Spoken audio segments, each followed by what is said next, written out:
The following is a presentation of the Championship Racing Network. Crossed Flags, a racing podcast. It's your midweek fix for racing news and information. Brought to you by the Championship Racing Network. Now let's head trackside to join your hosts, Steve West and Matt Nicholson. Welcome into what is going to be an interesting edition of Crossed Flags. I'm Steve West. You notice that, well, there's only one camera open. Well, there's a reason for that. Matt Nicholson is out. I'll explain to that here in just a couple of seconds. We're going to be talking a little bit about Formula One. We've got a little bit of the NASCAR Challenge bracket coming up. I first want to thank producer John and, of course, producer Molly for all of their help when it comes to everything that we're doing this week. Before we get into all of the racing situation, though, as far as Matt's concerned, give you an update. This is Tuesday, July the 8th, as we record this. And yesterday, Monday, he underwent the surgery. He had his thyroid removed at a hospital here in the Birmingham metropolitan area. Everything went successful. I actually had the chance to see him for just a few minutes on Monday afternoon/evening. And surprisingly enough, he was able to talk. A little bit of a raspy voice. So it's understandable considering the fact that they were all in this area. I did see the stitching, and it's actually pretty clean, so I got to give the doctors credit on that.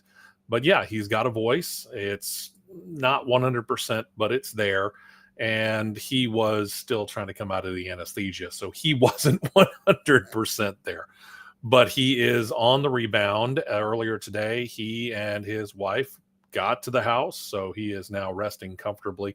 No ETA on a return just yet. I would not expect for this weekend, but please do keep your thoughts and prayers going for him as the recovery goes on. But yes, the surgery went well and he's back home and recovering. So there's the good news.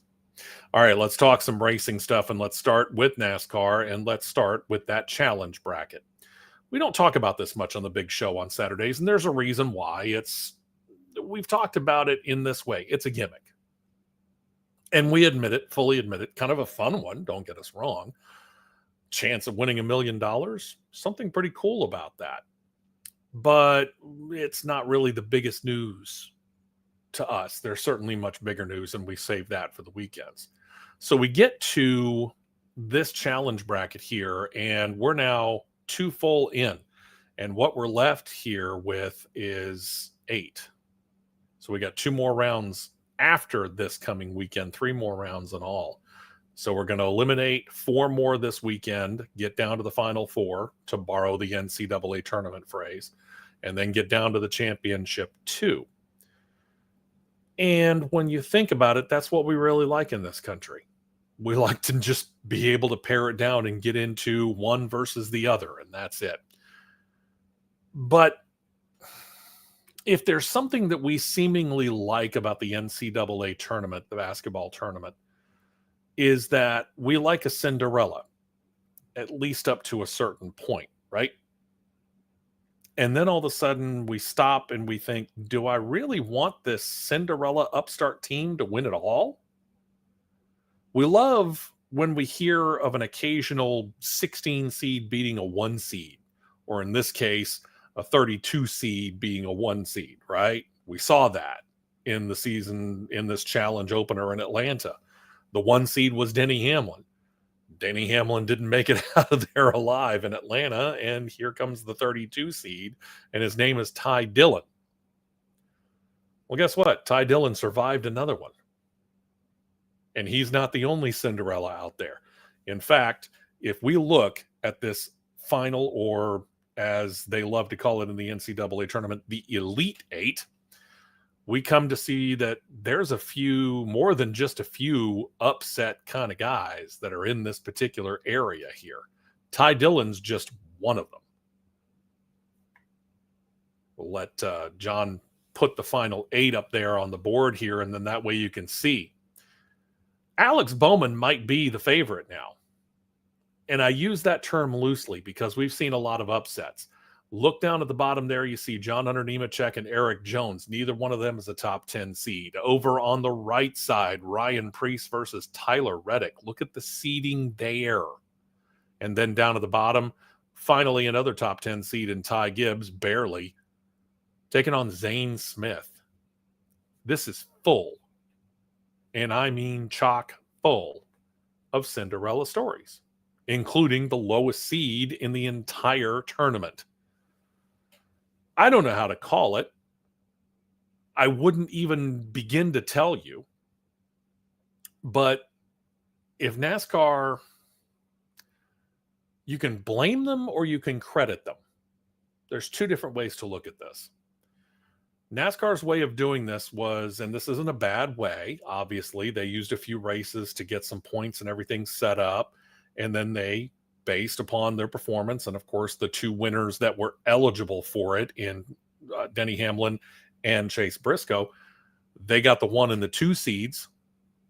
Sorry, sun's going in and out and it's affecting the natural light here. But when you think about that, that's kind of the way it should have been done. The one in the middle was Shane Van Gisbergen, who again won at Chicago last weekend, but he wasn't eligible for the tournament based upon the 3 races before that. So then you throw out effectively 3 wild cards to begin this tournament. You throw a super speedway rules race in Atlanta, where if you were listening to the big show on Saturday, you heard 37 out of 40 entries were involved in some way, shape, or form in an accident. Only 3 made it out of there without having been involved in a crash in some way, shape, or form. Maybe not seriously, but in some way. So you have that at Atlanta. And now you've got Chicago, which is a street course race. That's a wild card by... Nobody is going to argue that being a wild card. Well, guess what? You're going to get another one this weekend. We go from Chicago, the street course, to Sonoma, the road course. And some of these drivers are better than others. Alex Bowman's a pretty good road course racer, and so is Ty Dillon. So that's going to be a pretty good matchup. You look at John Hunter Nemechek versus Eric Jones. I might give the edge. These are 2 teammates, by the way, so that means that Legacy Motor Club is guaranteed to get a driver in the Final 4. I'm going to give a slight edge to Eric Jones on this. He's a little bit better at being able to handle a car in these odd conditions. Ryan Preece versus Tyler Reddick. Ryan Preece is a great short track racer, and short track racing does tend to lend itself pretty well to road course racing or street course racing, as witnessed by what Ryan Preece was able to do last weekend in Chicago with the top 10 finish. But who was the guy who was the fastest with the laps winding down? It wasn't the winner Shane Van Gisbergen. It was the guy that Ryan Preece faces, Tyler Reddick. Tyler Reddick is a fantastic road and street course racer. This might end up being luck of the draw, and if you can keep your car clean throughout the whole race. And that brings us to Ty Gibbs. Ty Gibbs versus Zane Smith. Zane Smith has not proven himself. And Zane Smith is also in a car, Front Row Motorsports, which his particular car hasn't proven to be that strong all year long. But every once in a while we see spurts. I got to give the edge to Ty Gibbs because think about who finished in the 2nd position last weekend at Chicago. Are those my predictions? I'm giving you who I think is favored. I'm not predicting this. Not with the 32 seed out of 32 cars alive. I can't give you a prediction on that. But those are your 8. We'll talk about them again next week on next week's edition of Cross Flags. Am I going to be solo on that? Time will tell. All depends on what Matt and his doctors have agreed for. The other situation that I want to talk about is actually a very cool one. And I'm going to preface this by saying we're going to dive into this a little bit more on the big show come this weekend. If you look at the top 10, you can look at it and go, okay, yeah, I kind of could have figured most of the guys that are in there, they're either good road street course racers or they're good short track drivers. Witness what I said about Ryan Preece a minute ago. But expand that out to the top 20. And sitting down there in 19th is one lady by the name of Catherine Legg, who, got in by the skin of her teeth in qualifying, mainly because Corey Heim cracked up his car in qualifying. That's on him. So since Corey Heim basically took himself out of qualifying, Catherine Legg gets in. She starts 33rd, and she takes a car that is, by and large, not one of the upper-tier cars. It's not really even a good mid-range car. It's Live Fast Motorsports. That number 78 car is a part-time car now, and it's an open car, obviously. Doesn't have a charter. And she's able to slowly, methodically, and systematically through pit strategy and just sheer and utter talent on her part, work her way up and finish 19th. And she's the first female in 7 years to claim a top 20 finish in NASCAR. You can pretty much guess who that lady was, as Danica Patrick was on her final legs in the Cup Series. Congratulations to Catherine Legg. It breaks a long string of not having a female driver finish inside the top 20. Well, speaking of ending streaks, you might remember in 2001, that fated Daytona 500 where we lost Dale Earnhardt. Remember who won that race? Michael Waltrip. Michael Waltrip has still to this day the longest career run of races run in what we call the Cup Series now, just the Cup Series, not Winston Cup, Nextel Cup, Sprint Cup, nothing like that. In what we just call the Cup Series this day, he has the longest streak of winless starts until claiming a win at just shy of 500. That's a long time to go without being able to claim a win, and then he finally gets one in the Daytona 500. He ends up with 3, 1 at Talladega, 2 Daytona wins. Now, Nico Hülkenberg, the Formula One driver, he has a somewhat more ignominious streak to begin his career.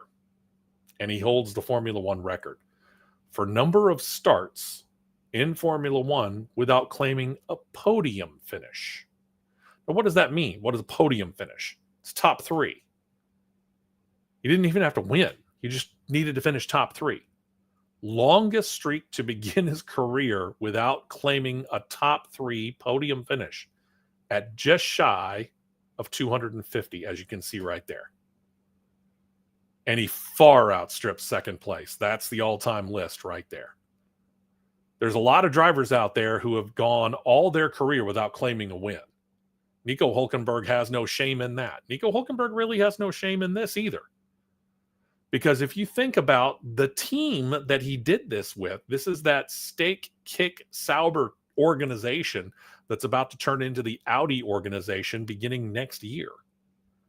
This is a team that, as a team, didn't matter who the driver was, has not claimed a podium finish since 2012. We'll dive into that a little bit more on the big show on Saturday as well. So congratulations to Nico Hülkenberg. Maybe one of the more certainly popular, but definitely talented drivers to have never claimed a podium finish until last weekend. It's an impressive run because think about where he started the race. 19th position.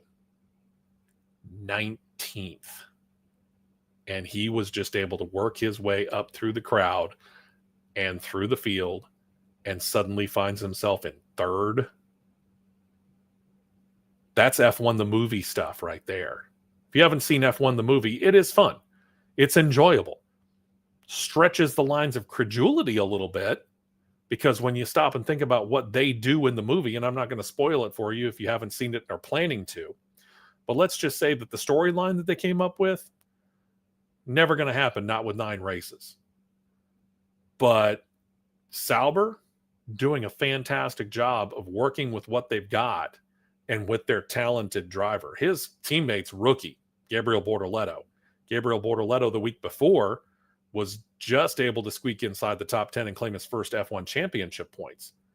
What Nico Hülkenberg did far outshines what Gabriel Bortoleto did.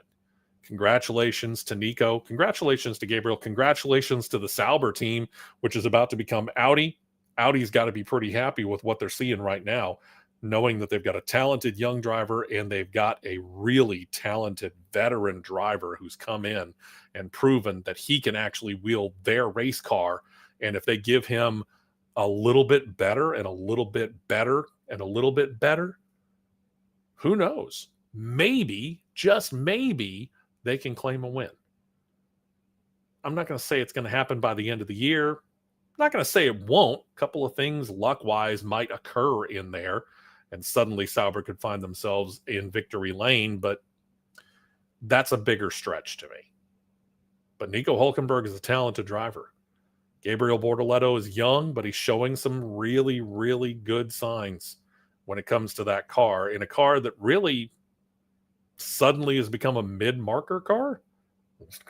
Used to be a back marker. Now it's in the mid-range. Who would have figured that? So congratulations to Sauber. Congratulations to Nico Hulkenberg. And yeah, congratulations to Gabriel Bortoleto. And for the guys over in the halls at Audi, you know that they're very, very happy. All right, so what we've got in our situation is, once again, we've got an interesting situation where we're watching for Matt, who may be back sooner than the end of the month. Really good stuff there. NASCAR is going out to Sonoma for another road course race, and the IHRA is in action. We get to talk about them coming up this weekend as well. Plus, on the big show, we'll kick it off with this bit of news unless something bigger comes along. FIA President Mohammed bin Sulayem's talking about the engine and the future engine that may show up in the bays of Formula One cars. I'll give you this spoiler. The V10 appears to be out. But may not be the worst news of all time. We'll have that for you on the big show coming up this weekend. We continue to send our thoughts and prayers out to Matt. Thank you very much to producer John. Thanks to producer Molly. Don't forget to subscribe down below, whether you're subscribing to CRN Live on YouTube or to Jocks 94.5 YouTube TV. Please do so. And of course, comments are always welcome. We appreciate you, and we hope you join us this coming Saturday, 9 a.m. Eastern, 8 a.m. Central Time. And until then, have a great week, and we'll talk to you Saturday morning.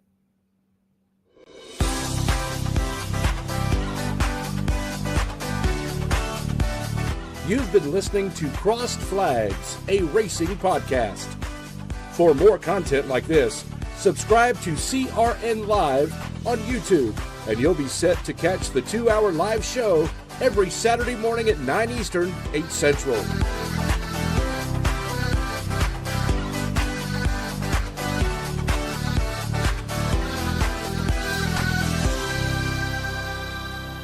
This has been a presentation of the Championship Racing Network.